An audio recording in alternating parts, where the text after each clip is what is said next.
शहर के सबसे बड़े मदीना हार्डवेयर स्टोर का बंद शटर मेरा मुंह चिढ़ा रहा था। मैं दूसरे शहर से 60 किलोमीटर का सफर तय करके यहाँ पहुंचा था। मैं अपने साथ इस हार्डवेयर स्टोर के मालिक नवीद की तरफ से ऑर्डर किए हुए हार्वेस्टर मशीन के कुछ पुर्जे बतौर सैंपल लेकर आया था। अब यहाँ से खाली हाथ वापस मुड़ना गोया एक कीमती दिन जाया करने के मुतरादिफ था। चंद लम्हे सोचने के बाद मैंने अपने सेल फोन से नवीद का नंबर ट्राई किया तो उसने पहले ही बेल पर कॉल रिसीव की। हेलो फजल साहब, कैसे याद किया? एयरफोन से नवीद की खुशगवार आवाज बरामद हुई। जनाब, याद तो मैं वाकई आपको कर रहा हूँ, और वो भी आपके दुकान के सामने खड़े होकर। मैंने भी मुस्कुराते हुए जवाब दिया, सॉरी फजल साहब, मैं माजरत ख्वाह हूँ कि आपको तकलीफ उठाना पड़ी। वो दरअसल हमारी मार्केट यूनियन ने जुम्मे के बजाय इतवार को हफ्तावार छुट्टी करने का फैसला किया है, इसीलिए आज दुकान बंद है। दूसरी तरफ से नवीद की शर्मिंदा सी आवाज सुनाई दी, जैसे ऐसे वाकई मेरे फजूल सफर करने पर दुख हुआ हो। अब मेरे लिए क्या हुक्म है, क्योंकि अब मेरा इस शहर में अगला विजिट 10 दिन से पहले मुमकिन नहीं। चंद लम्हे खामोश रहने के बाद मैंने अपनी मजबूरी की वजाहत की। नहीं फजल साहब, हम इतने दिन मजीद इंतजार नहीं कर सकते। हमें ये सैंपल फौरी चाहिए। अगर आप थोड़ी सी तकलीफ और करें और मेरे गरीब खाने पर तशरीफ ले आएं तो इस तरह आपका सफर भी रायगा नहीं जाएगा और हमें सैंपल भी मिल जाएंगे। आपके अगले विजिट तक हम किसी सैंपल को फाइनल भी कर लेंगे। इसने एक और राह सुझाई। ठीक है, आप मुझे अपने घर का एड्रेस सेंड करें, मैं आ रहा हूँ। मैंने हामी भरते हुए कॉल मुनक़ता कर दी। मेरे गाड़ी में बैठने तक इसने अपने घर का एड्रेस मुझे सेंड कर दिया था, जो कि एक पोश एरिया का था। नवीद एक पढ़ा लिखा कारोबारी शख्स था जो मार्केट के मिजाज को समझता था, इसीलिए धन इस पर बारिश की तरह बरसता था। अमीर कबीर होने के बावजूद मुनकसरुल मिजाजी उसके मिजाज का हिस्सा थी। वो 40 के पेटे का इंतहाई खूबसूरत शख्स था। उसकी खुश मिजाजी की वजह से मेरी इससे गाड़ी छिनती थी। लेन देन के मामले में वो खरा और सच्चा आदमी था। मेरे जैसे छोटे बिजनेसमैनों को ऐसे ही साफगो कारोबारी लोगों की तलाश रहती थी। पिछले कई सालों से हफ्ते 10 दिन में मेरा इसकी दुकान पर एक चक्कर जरूर लग जाता था। हमारे दरमियान बेतकल्लुफी का रिश्ता बन चुका था। मैं इसके घर के सामने पहुंचा, जिसे वो अपना गरीब खाना कह रहा था। वो एक बंगला नुमा कोठी थी, जिसके गेट पर बड़ी बड़ी मूछों वाला पठान चौकीदार क्लाशनकोफ लिए खड़ा था। खान साहब, मेरा नाम फजल है। नवीद साहब ने मुझे बुलवाया है। मैंने अपना नाम और आने का मकसद बताया। साहब, आप ही का इंतजार कर रहे हैं। आप गाड़ी अंदर ही ले आए। आप गाड़ी अंदर ही ले आए, इसने गेट खोलते हुए कहा। मैं गाड़ी सीधा पोर्च में ले गया। अभी मैं गाड़ी से उतर ही रहा था जब नवीद खुद वहां पहुंच गया। आई एम सॉरी फजल साहब, आपको तकलीफ देने के लिए, उसने हमेशा की तरह मुनकसरुल मिजाजी का मुजाहरा करते हुए कहा। चौकीदार को मेरी गाड़ी से सैंपल का कार्टन उतारने का कहकर वो मुझे साथ लिए एक शानदार डेकोरेटेड सिटिंग रूम में ले आया। जी फजल भाई, क्या लेंगे आप, ठंडा या गरम? नवीद ने मुस्कुराते हुए पूछा। किसी चीज की जरूरत नहीं है, आप तकल्लुफ ना करें। लो फजल भाई, इसमें तकल्लुफ वाली क्या बात है? ऐसा करते हैं कि पहले खाना खाते हैं, बाद में चाय पी लेंगे, नवीद ने सोफे से उठते हुए कहा। इससे पहले कि मैं इसे मना करता, दो इंतहाई खूबसूरत बच्चे एक दूसरे के पीछे दौड़ते हुए कमरे में दाखिल हुए और नवीद से लिपट गए। उनकी उम्र 5 साल के लगभग होगी। दोनों बहन भाई हैरत अंगेज तक हमशक्ल थे। इससे पहले मैंने 2 भाइयों या 2 बहनों को तो हमशक्ल देखा था, मगर बहन भाई की एक दूसरे से इस कदर मुशाहिबत पहली बार देख रहा था। हल्की फिरोजी शफाफ आंखों में हीरों की जैसी चमक थी, जबकि उनकी रंगत सुर्ख सफेद थी। उनका एक जैसा कद उनके जुड़वा होने की चुगली खा रहा था। इनमें इस कदर मुशाबिहत थी कि अगर दोनों की हेयर कटिंग एक जैसी कर दी जाती तो उनमें लड़की या लड़के की तमीज करना मुश्किल हो सकता था। मैंने अपनी जागती आंखों से इतने ज्यादा खूबसूरत बच्चे पहले कभी नहीं देखे थे। इसका हरगिज ये मतलब नहीं था कि मैंने कभी प्यारे बच्चे नहीं देखे थे, मगर इन जैसे वाकई नहीं देखे थे। मैं हकीकतन नजरें छपकाना भूल गया था। फजल भाई, ये मेरे गुलशन के 2 जुड़वा फूल हैं, नवीद ने अपने बच्चों का तारुफ करवाते हुए कहा। मैं जिस महवियत से इन्हें देख रहा था, मुझे लगा कि अगर मैं इसी तरह देखता रहा तो कहीं मेरी नजर ही न लग जाए। ये सोचकर मैंने उनसे नजरें हटा ली और आयत करीमा पढ़कर उन पर फूंक मारते हुए प्यार किया तो वो रुई के नरम गालों की मानिंद थे। माशाल्लाह, बहुत प्यारे बच्चे हैं। मैंने इनकी तारीफ की। आप इन्हें मेरे सब्र का फल कह सकते हैं, नवीद मुस्कुराते हुए कहा। मैं कुछ ना समझने वाले सवालिया अंदाज में उसकी तरफ देखने लगा। मैं भी क्या बातें लेकर बैठ गया। मैं खाने का कहकर आता हूँ। ये कहते हुए वो सोफे से उठ खड़ा हुआ और बच्चों को लेकर घर के अंदर चला गया, जबकि मैं उसकी बात में उलझ कर रह गया। फजल साहब, क्या सोच रहे हैं? नवीद ने वापस आकर सोफे पर बैठते हुए कहा। सोचना क्या है जनाब, आपके सब्र वाली बात में उलझा हुआ हूँ कि औलाद कौन सा सब्र का फल हो सकती है। मैंने एक बार फिर नए सिरे से बात शुरू करते हुए कहा। मेरी आप बीती कुछ तवील है और आपके पास वक्त नहीं होगा। नवीद ने मुझे वक्त की कमी का एहसास दिलाया। मेरा आज का काम सिर्फ आपको सैंपल पहुंचाना था। अगर आपको कोई जरूरी काम ना हो तो मैं हमतन गोश हूँ, मैंने तजस्सुस भरे लहजे में कहा तो वो सोचती हुई नजरों से दीवार पर लगी हुई पेंटिंग को देखने लगा। उसके अंदाज से लग रहा था जैसे वो अल्फाज को तरतीब दे रहा हो कि बात कहाँ से शुरू करे। कुछ देर बाद गोया हुआ। ये इन दिनों की बात है जब मैं ग्रेजुएशन करके फ्री हुआ था। चंद दिन तो दोस्तों के साथ मौज मस्ती में गुजर गए।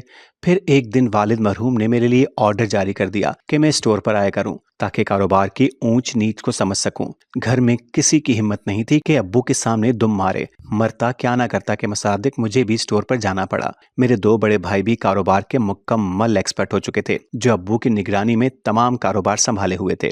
शुरू के दिनों में तो 12 घंटे दुकान पर गुजारना मुझे जेल में रहने जैसा लगता था, मगर फिर आहिस्ता आहिस्ता आदी होता चला गया और मुझे कारोबार की समझ बूझ भी आने लगी थी। दोस्तों की शिद्दत से याद आती थी, मगर मजबूरी थी, इसीलिए उनसे मुलाकातें कम हो गई। एक दिन अब्बू ने मुझे कहा कि तुम खानेवाल चले जाओ, वहां पर दो काम हैं। एक तो मेरे चचाजाद भाई असलम की बेटी की शादी है, तुम्हें इस तकरीब में शामिल होना है, और दूसरा वहां जिन दुकानों पर हमारा माल जाता है वहां से हमारे माल के बारे में चंद शिकायतें मौसूल हुई हैं, वो भी देखते आना। मेरा सफर करने को कतई दिल नहीं चाह रहा था, मगर अब्बू को इनकार करने की जुर्रत कहां से लाता, इसीलिए मैं अगले ही दिन रवाना हो गया। मेरा इरादा था कि पहले दिन दुकानों का विजिट कर लूं और फिर दूसरे दिन शादी की तकरीब भुगताकर वापस आ जाऊंगा। खानेवाल पहुंचने पर पहले दिन तो मैं अपने कारोबारी बिखेड़ों में उलझा रहा। अगली रात माइयों में तकरीबन तमाम मेहमान पहुंच चुके थे। मेहमानों की गहमा गहमी में एक हसीन चेहरा देखकर मेरा वही हाल हुआ जो कुछ देर पहले मेरे बच्चों को देखकर तुम्हारा हुआ था। मैं भी नजरें हटाना भूल गया था। दिल तो जैसे मेरे कानों में आके धड़कने लगा था। जिंदगी में पहली बार मालूम हुआ कि बेखुदी की कैफियत कैसी होती है।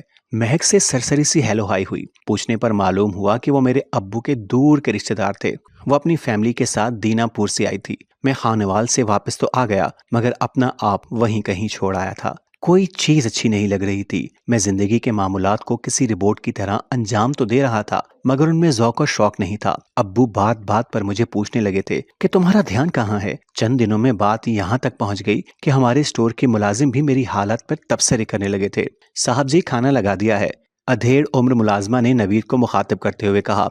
तो हम दोनों ने चौंक कर उसकी तरफ देखा। नवीद अपनी साबका जिंदगी के औराक से मुझे इक़्तिबास सुनाने में और मैं सुनने में इस कदर मगन था कि मुलाजमा कब आई और किस वक्त उसने डाइनिंग टेबल पर खाना लगाया, कुछ पता ही न चला। खाना हमने खामोशी से खाया। खाने से फारिग होकर हम सोफों पर बैठे तो मुलाजमा हमारे सामने चाय के कप रख गई, जिनमें भाप के साथ ताजगी भरी महक भी उठ रही थी। फिर क्या हुआ? मैंने अपने अंदर तजस्सुस का उबाल उठने पर पूछा। फिर क्या होना था फजल भाई, मेरे इम्तिहान के दिन शुरू हो गए।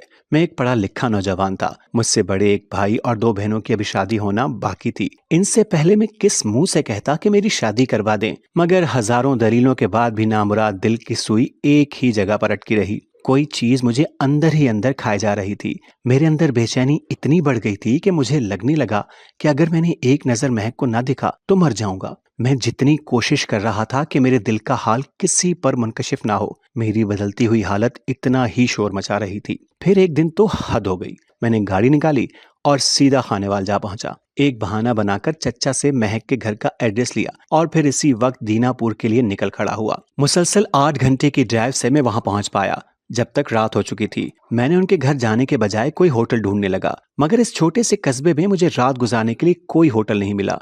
सारी रात मैंने गाड़ी में ही गुजारी। महक के बारे में मुझे मालूम हुआ था कि वो किसी प्राइवेट स्कूल में टीचिंग करती है। मेरा इरादा बस उसे एक नजर देखकर वापस मुड़ जाने का था। सुबह अजान होने पर मैं एक करीबी मस्जिद में चला गया। इस रोज मेरे होंठों पर बस एक ही दुआ मचल रही थी कि किसी तरह बस इस दुश्मन जां का दीदार नसीब हो जाए। सूरज निकलने पर मैं उनकी गली में पहुंच गया। अतराफ का जायजा लेने के बाद मैंने एक ऐसी जगह मुंतखब कर ली जहां मैं छुपकर खड़ा हो सकता था और इसके घर से निकलने पर आसानी से देख सकता था। इंतजार के लम्हे तो वैसे भी तवील होते हैं, मगर इस दिन तो जैसे वक्त थम सा गया था। मैं अगर चाहता तो सीधा उनके घर जा सकता था, मगर जो हालत होनी थी वो इसके घर वालों से छुपी नहीं रह सकती थी और मैं अपनी वजह से उसके वालिदैन को किसी इम्तिहान में नहीं डालना चाहता था। बहरहाल जाने कसल इम्तिहान की घड़ियां खत्म हुई और वो अप्सरा दरवाजे से नमूदार हुई।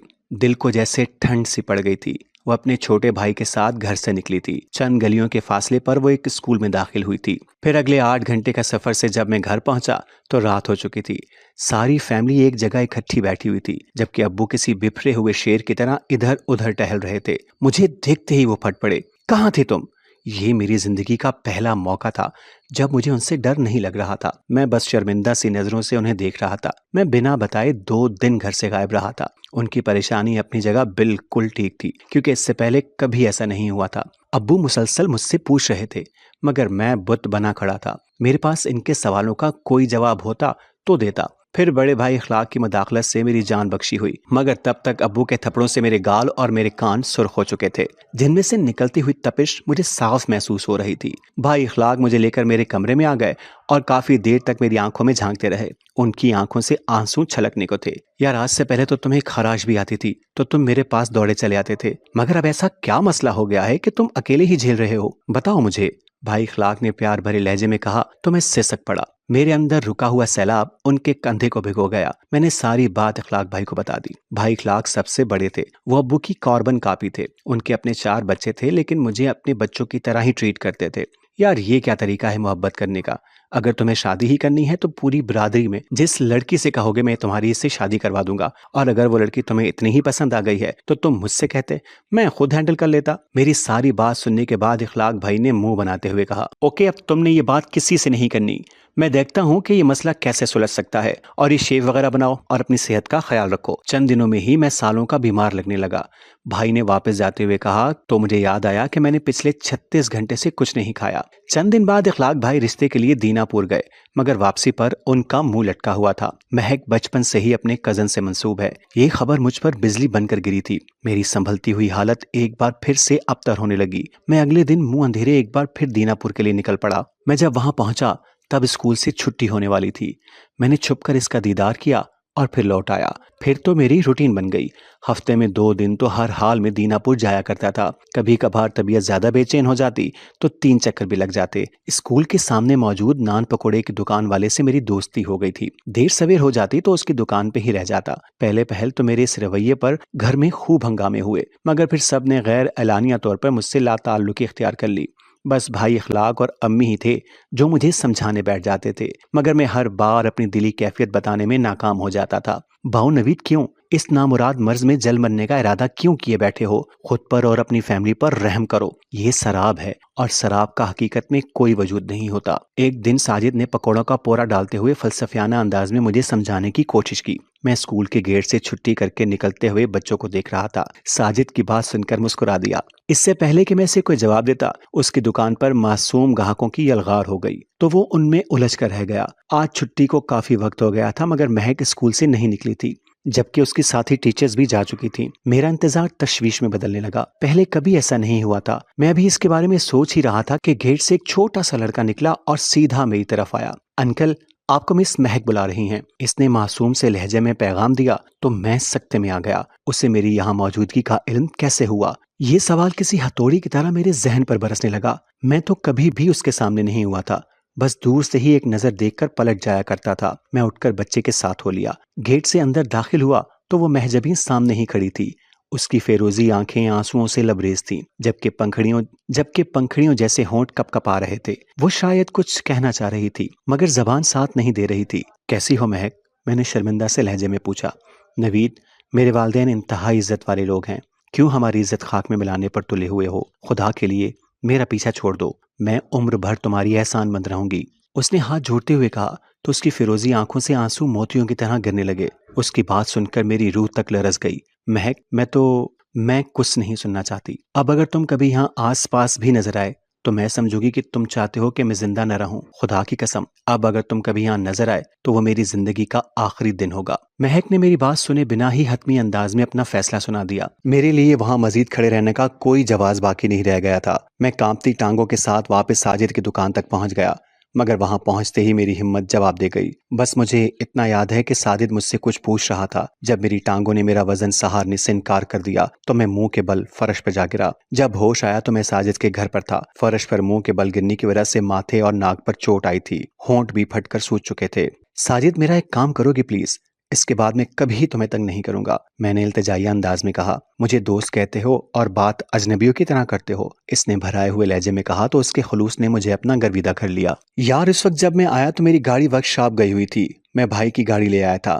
प्लीज इसे किसी तरह लाहौर हमारे घर पहुंचा देना और मेरे बारे में उन्हें कुछ मत बताना। मैंने होंडा कार्ट की चाबी उसकी तरफ बढ़ाते हुए कहा और इसे एड्रेस भी बता दिया। मगर तुम कहाँ जा रहे हो? उसने मेरी तरफ तशवीश से देखते हुए पूछा। ये तो मैं खुद भी नहीं जानता कि मैं कहाँ जाऊंगा। उसने मुझे नजर न आने के लिए कहा है। मेरे लिए इतना ही काफी है कि मैं अपनी बाकी सांसें इसी शहर में लूं जहां वो रहती है, और वैसे भी मुझे यहाँ की हर चीज से उनसियत सी हो गई है, मैंने उठते हुए कहा। साजिद और भाभी ने मुझे रोकने की बहुत कोशिश की, मगर मैं नहीं माना और घर से निकल आया। वो अजान की आवाज थी जिसे सुनकर मैं खाली और जहनी कैफियत से निकला था। अतराफ का जायजा लिया तो कस्बे के आखिर में मौजूद एक छोटी सी मस्जिद के करीब खड़ा था जिससे अजान की आवाज बुलंद हो रही थी। मैं मस्जिद के अंदर चला गया।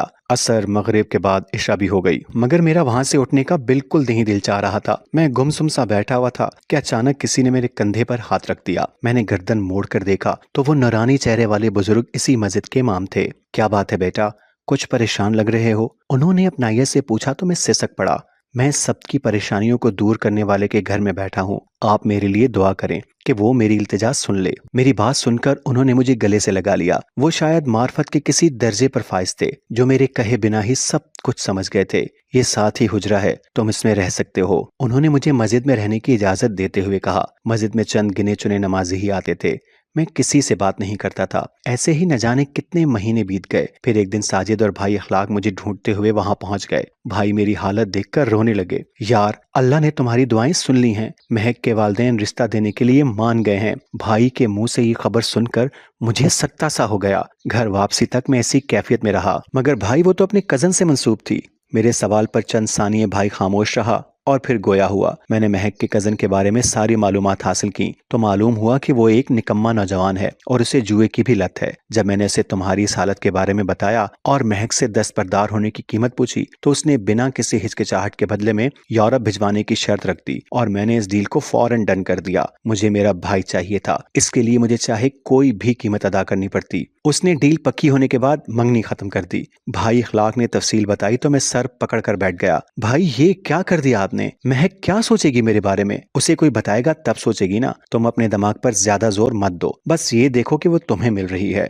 भाई ने नसीहत करते हुए कहा। और फिर वाकई चंद दिन में ही मेरी शादी महक से हो गई और वो नाजुक अंदाम दुल्हन बनकर मेरे आंगन में उतर आई। खुशी के मारे मेरे पांव जमीन पर नहीं लग रहे थे, मगर मेरी सारी खुशी उस वक्त काफूर हो गई जब मैंने महक का घूंघट उठाने के लिए हाथ आगे बढ़ाया और वो बिदक कर पीछे हट गई। नवीद, तुमने मुझे हासिल तो कर लिया है, लेकिन मैं एक जीती जागती लाश जैसी ही हूँ। और याद रखना, अगर तुमने मेरे करीब आने की कोशिश की तो मैं खुदकशी कर लूंगी। मैं इतने में ही खुश था कि वो मेरे साथ है। मैं पैरों बैठकर उसे देखता रहता। घर वालों के सामने वो मुझसे नॉर्मल बिहेव रखती थी, मगर कमरे में जाकर वो बिल्कुल अजनबी हो जाती थी। इस तरह 12 साल गुजर गए। मैं कालीन पर सोता रहा और वो बेड पर। आहिस्ता आहिस्ता मायूसी मेरे अंदर घर करने लगी और मैं उसकी गहराइयों में डूबने लगा। मैं इतना मायूस हो चुका था कि जी चाहता था कि खुद को खत्म कर लूं। मैंने कई बार इससे बात करने की कोशिश की, लेकिन वो ऐसे बिहेव करती जैसे मैं वहां मौजूद ही ना हूं। कई दफा उसके लिए अपनी पसंद के कपड़े लेकर आया और सिर्फ एक दफा पहनकर दिखाने की फरमाइश की, लेकिन वो तो जैसे कुछ न सुनने की कसम खाए बैठी थी। मेरी शादी के चंद साल बाद वालिद साहब का इंतकाल हो गया तो जायदाद का भी बंटवारा हो गया। सब भाइयों ने अपनी अलग-अलग दुकानें बना ली थी, मगर रिहाइश मुश्तरका ही थी। मैंने महक को बताए बिना अपनी सारी जायदाद महक के नाम कर दी थी। एक दिन भाई के ससुराल में शादी थी। सब घर वाले शादी में गए हुए थे तो घर में सिर्फ मैं और महक थे। मैं स्टोर पर चला गया। हल्की हल्की बारिश रोमान परवर माहौल बना रही थी। तब मेरे स्टोर के गोदाम में 20 से ज्यादा अफराद काम करते थे। मैंने सबको इकट्ठा किया और हर एक को उसकी तनख्वाह का 5 गुना बोनस दिया और फिर होटल से बेहतरीन खाना मंगवा कर खिलाया। वो सब खुशगवार हैरत में मुब्तला थे। जब वो खाने से फारिग हुए तो मैंने उनको छुट्टी दे दी कि जाकर एंजॉय करो। मौसम इतना प्यारा हो रहा था, लेकिन मेरे अंदर का मौसम उतना ही वीरान हो रहा था। आज मुझ पर मायूसी की इंतहा हो चुकी थी। मैंने स्टोर बंद किया और मेडिकल स्टोर से डेजी फार्म गोलियों की पूरी बोतल लेकर घर पहुंच गया। महक किचन में मसरूफ थी। मैंने चुपके से इसे देखा तो उसने आज मेरी पसंद का सूट पहना हुआ था जो मैं बड़े प्यार से उसके लिए लेकर आया था, मगर कई बार कहने के बावजूद उसने पहन कर नहीं दिखाया था। मगर आज पता नहीं क्यों इसने खुद ही पहन लिया। मेरा दिमाग सुन्न हो रहा था। मैंने शीशी से सारी गोलियां निकालकर हाथ पे रख ली और दूसरे हाथ में पानी का गिलास उठा लिया। मेरे अंदर मायूसी इतनी गहरी हो चुकी थी कि सांस आना मुश्किल हो रहा था। इस मुश्किल से आती हुई सांसों को खत्म करने के लिए मैं हाथ में मौजूद गोलियों को मुंह की तरफ ले ही जा रहा था कि किसी ने पीछे से मुझे अपने बाजुओं के हिसार में जकड़ लिया। घर में इस वक्त महक के अलावा और कोई नहीं था और इस बरसती बारिश में किसी की आमद की तवक्का भी नहीं थी। मैंने हैरत से पलट कर देखा तो वो महक थी जो बिलक बिलक कर रो रही थी। वो हिचकियों के दरमियान कह रही थी, प्लीज मुझे माफ कर दो, मैंने तुम्हारे साथ बहुत जुल्म किया है। मुझे आज ही अपनी एक दोस्त के जरिए हकीकत का इल्म हुआ है। मैं जिसकी मोहब्बत दिल में लिए बैठी रही वो महज चंद टकों की खातिर मुझे छोड़कर भाग गया था, जबकि तुमने धुतकारे जाने पर भी मेरा शहर नहीं छोड़ा। भाई खलाक ने जो कुछ भी किया वो तो उन्होंने अपने भाई को बचाने के लिए किया। महक न जाने क्या क्या कह रही थी, जबकि मैं अपने दिल में अपने रब का शुक्र अदा कर रहा था कि इसने मुझे हराम मौत से बचा ही लिया था, साथ ही मेरे सब्र का फल भी अता कर दिया था। ये क्या है? महक ने मेरे हाथ पे रखी हुई गोलियां देखी तो बदहवास हो गई। आज मैं अपनी मौत हाथ में लिए बैठा था। अगर तुम चंद सेकंड्स और देर कर देती तो तुम आज खाली हाथ रह जाती, मैंने लरसते हुए लहजे में कहा। तो उसने झपट कर मेरे हाथ से गोलियां छीन ली और दीवाना वार मेरे हाथों को चूमने लगी। उसकी फिरोजी आंखों से अपने हाथों पर गिरते हुए आंसुओं की गरमाइश को मैं अपनी रूह की गहराइयों तक महसूस कर रहा था। आज ये दोनों बच्चे मेरे सब्र का फल हैं और भाई मेरी मोहब्बत अब मेरे दिल में धड़कती है। यह कहकर नवीद तो खामोश हो गया, मगर मेरे दिल में नवीद और महक की मोहब्बत की खुशबू रच बस गई थी। सच है, मोहब्बत करने वाले दिल आखिर एक हो ही जाते हैं और सब्र का फल हमेशा लाजवाल होता है। मैं वापस अपने शहर तो आ गया, लेकिन मेरे दिल में तो नवीद की मोहब्बत अपनी सादगी समेत हमेशा मुकीद रहेगी। वाकई खुदा ने इन दोनों को एक दूसरे के लिए ही बनाया था।